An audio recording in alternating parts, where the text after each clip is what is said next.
আমাদের সঙ্গে অতিথি হিসেবে সরাসরি যুক্ত হয়েছেন কনজিউমার অ্যাসোসিয়েশন অফ বাংলাদেশ ক্যাবের সভাপতি AHM শফিকুজ্জামান। জনাব শফিকুজ্জামান, আপনি নিশ্চয়ই আমাকে শুনতে পাচ্ছেন। মানে জ্বালানি তেলের দাম বাড়বে না, সরকার বলেছিল এই মাসটা শুরু হওয়ার আগেই। এপ্রিলে দাম বাড়ছে না, কিন্তু বেড়েই গেল 19 তারিখের মধ্যে। এটা একটা বাড়তি চাপ তো অবশ্যই। বলা হচ্ছে তেলের যেই পরিমাণ মজুত আছে তাতে কোনো রকম সংকট হবে না আগামী অন্তত 2 মাস। তারপরও তেল পাচ্ছে না মানুষ। সমস্যাটা কোথায়? আপনি সরকারে ছিলেন, সচিব পদমর্যাদায় ছিলেন, দেখেছেন নিশ্চয়ই ভিতর থেকে। প্রথম যে জিনিসটা হলো যে সরকারকে আসলে এটা স্পষ্ট করা উচিত ছিল, এবং আমি গতকালকে একজন শীর্ষ পর্যায়ের একজন সরকারি ব্যক্তির বক্তব্য শুনলাম যে এখন নাকি রেকর্ড পরিমাণ নাকি জ্বালানি মজুদ আছে। এখন ধরেন সরকারকে ভর্তুকি দিতে হচ্ছে, এটা যেমন সত্য, এবং সেখানে ভর্তুকির পরিমাণ অনেকটাই প্রায় দ্বিগুণ হয়ে গেছে, এটাও সত্য। এবং সেই কারণে সরকার তো এটা ক্যালকুলেট করেই আমাদেরকে আশ্বস্ত করেছিল যে জ্বালানির দাম এই বছর এই মাসে অন্তত বাড়বে না। কিন্তু আসলে সরকারের যে ভর্তুকির যে চাপটা হয়তো নিতে পারছিল না বা বাড়ানো হয়েছে। তো প্রবলেমটা সেখানে না, প্রবলেমটা হলো যে আপনারা যে বিশেষজ্ঞদের মতামত যেটা পেলেন, এবং সেই ক্ষেত্রে আমরা রূপপুর থেকে আমি কিন্তু 1250 মেগাওয়াট কিন্তু আমার রেডি আছে। এখানে তো আমার এই ফুয়েলটা দরকার ছিল, এখানে অ্যাটমিক রিঅ্যাক্টর, সেখানে কিন্তু ফুয়েলটা ডিফারেন্ট জিনিস। আমরা কেন এটাকে ডিলে করছি? Number one. নাম্বার টু, যে জায়গাটা আছে যে আপনার একটা সময় আরো 5 বছর আগে যেটা প্রজেকশন ছিল আমাদের ওয়াটার মানে আমরা রিনিউয়েবল এনার্জি যেটা, সেটা আপনার 10% উন্নীত করার, এবং সেটা কিন্তু আরো 5 বছর আগে সিদ্ধান্ত। আমরা কেন ওই জায়গাগুলোতে আমরা ফোকাস করতে পারিনি? আর একটা হলো যে আমাদের দেশের যে সক্ষমতা, বিশেষ করে আমাদের বাপেক্স যেটা আমাদের গ্যাস উত্তোলন করে বা আমাদের এই ক্ষেত্রে যারা কাজ করে, তাদের কেন আমরা সক্ষমতা আপনার বাড়ানোর জন্য আমরা ওইভাবে ফোকাস করছি না?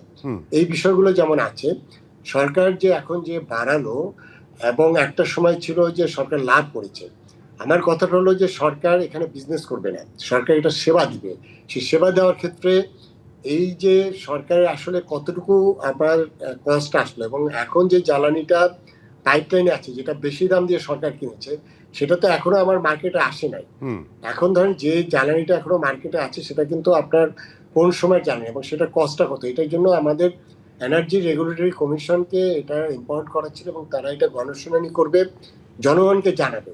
এখন যেটা হচ্ছে সরকার তো ধরেন কদিন আগেও বলল যে ডেইলি 618 কোটি টাকা ভর্তুকি দিতে হয়। আজকে মন্ত্রী বললেন যে এই দাম বাড়ানোর পরেও ভর্তুকি দিতে হবে। মানে আমি ঠিক জানি না হিসাবটা কিরকম। এই জায়গাটাই হলো কি যে সরকার যে স্টেটমেন্ট গুলো দিচ্ছে এটা কিন্তু কোনো জনগণ আস্থায় নিচ্ছে না। এবং আপনি যে লাইভে দেখালেন এই যে আপনার পরিবারের, আমি জাস্ট কিছুক্ষণ আগে ওই পরিবার এলাকা থেকে আসলাম, আমি একটা কাজের বাইরে থেকে আসলাম, এবং সেখানে আমি যে ভয়াবহ অবস্থা দেখেছি, এখানে ল অ্যান্ড অর্ডার সিচুয়েশন, সেখানে পুলিশ কোনোভাবে কন্ট্রোল করতে পারছে না, কারণ মানুষ তো অস্থির হয়ে গেছে। এই দৃশ্যটা কেন? মানে আমার কথা হচ্ছে গাড়ি তো এখনো সেই পরিমাণ বাড়েনি যে এইরকম অবস্থার মধ্যে পড়বে। পাশাপাশি আমরা প্রায় দেখছি যারা সিএনজি কনভার্টেড গাড়ি, তারা পর্যন্ত ট্যাঙ্ক ফুল করে তেল নিচ্ছে। মানে এই প্রবণতাটা যদি ঠেকানো না যায় তাহলে তো রেকর্ড আছে আপনার তেল নিতে গেছে, সেখানে আপনার 1 লিটার তেলও ঢোকেনি, অর্থাৎ ট্যাঙ্ক ফুলই ছিল। এইখানে যেটা আছে যে আপনার এই অস্থিরতা কিন্তু সরকার তৈরি করেছে, সেটি হলো যে প্যানিক তৈরি হচ্ছে, সেই প্যানিকটা এমন যে হঠাৎ সামনে যে সময় আসছে জ্বালানি পাওয়া যাবে না, এবং জ্বালানি পাওয়া না গেলে আরো ক্রাইসিস তৈরি হবে। এই কারণে সবার মধ্যে আপনার মজুদের একটা টেন্ডেন্সি আছে।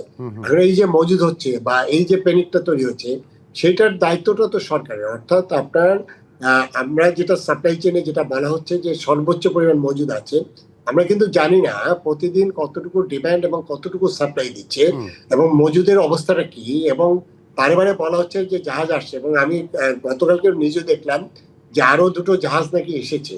তাহলে তো জ্বালানির হয়তো মূল্য বেশি, সরকার বেশি দিয়ে কিনছে, কিন্তু পরিমাণ তো আপনার যথেষ্ট রয়েছে। তাহলে এই প্যানিক গুলো কেন তৈরি হলো? এবং এই যে দীর্ঘ লাইন, 6 ঘন্টা 7 ঘন্টা করে লাইনে থাকার পরে অনেকে আবার পাচ্ছেও না, অর্থাৎ ওখানে সাপ্লাইটা শেষ হয়ে যাচ্ছে। তো এইখানে যেটা হয়েছে যে এটা সরকারের দায়িত্ব যে আসল তথ্যটা দেওয়া, এবং সেখানে আমি মনে করি, এবং আমি এটা মনে করি এটা একটা যুদ্ধের মতো অবস্থা। আমরা ইরানের যুদ্ধ, পারস্যের যুদ্ধ আমরা লাগাইনি, আমরা বন্ধ করতে পারবো না, এটা আমাদের বাস্তবতা। সেই জায়গাটায় আমাদের প্রতিটা মানুষ যে সাশ্রয়ী করতে হবে, আমাদের ইলেকট্রিসিটি ব্যবহার থেকে শুরু করে কথা তো আমাদের কেউ বড় শোনে না, পরিবহন সাশ্রয়ী হওয়ার কথা তো সরকার শুরু থেকেই বলছে, কথা তো কেউ শুনে না, এই কথা শোনাবে কি বলছে করে? এখন। জি, শফিকুজ্জামান, সেই আমাদের সময় একদম জায়গাগুলোতে শেষ। আপনার আপনাকে অনেক বাস্তবায়নের ধন্যবাদ। ক্ষেত্রে তো আমরা জি, কোনো পদক্ষেপ আপনাকে দেখছি অনেক না। ধন্যবাদ, কৃতজ্ঞতা আমাদেরকে সময় দেওয়ার জন্য।